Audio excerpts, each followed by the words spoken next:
name is Frances Bucklay, and I'm an art education major at Radford University. So I'll be a teacher one day, and hopefully I'll teach ceramics, but we'll see how it goes.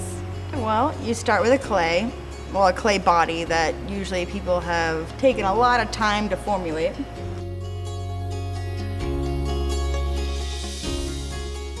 And then you kind of have to figure out what you're going to do with it.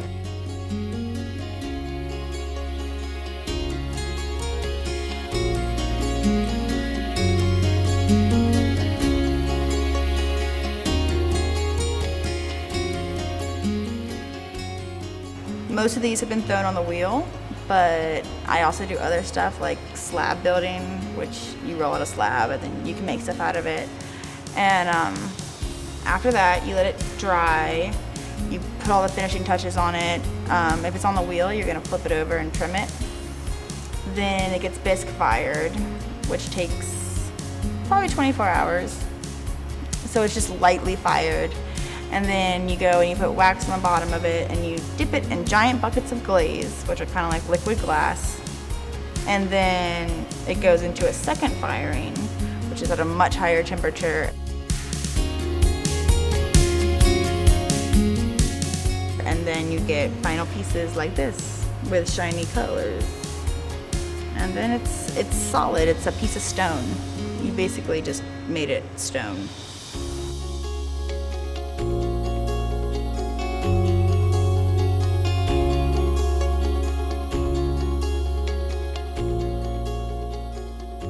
Like when I'm trimming a piece, like for example this one, I flip it over to trim the bottom off, but then I'll go farther down and kind of make textures on there, which I really like the way that looks. I've done that a lot lately.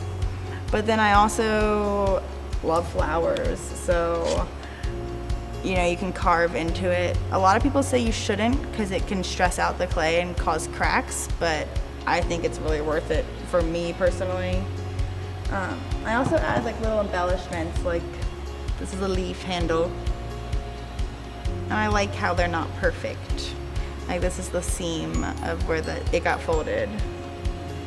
And then like this one I put wax on so glaze didn't get on the flower. There's a lot of different ways that you can do textures. This one I just put in its own scraps. So now it looks like, everyone calls this the margarita bowl. I'm really lucky to be able to use all these machines because they're really expensive and really kind of heavy duty. You wouldn't think that a pottery wheel or a kiln would be so expensive, but they are. We use the pottery wheels to make the bowls, and then we use all of our tools to shape and to like trim and cut off the bowls. And then we use kilns to fire the bowls, and I mean not just bowls, and the kilns, we have small round ones, which we use for bisque firing, but we also have the giant monster ones that are $15,000 giant gas machines. And other than that, I use a slab roller right over here. That makes the slabs nice and perfect for me, so that's pretty nice to have. I don't have to roll them out by hand, which a lot of people do have to do.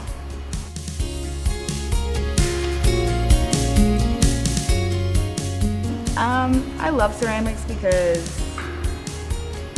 it's really hard and it's really challenging and it's frustrating, but it teaches me patience and it requires so much skill and precision, yet I make a mess every single time I do it, which I love to be messy. And there's just a lot of ways that you can mess up, but there's also a lot of ways that you can make your mess ups beautiful and perfect and unique.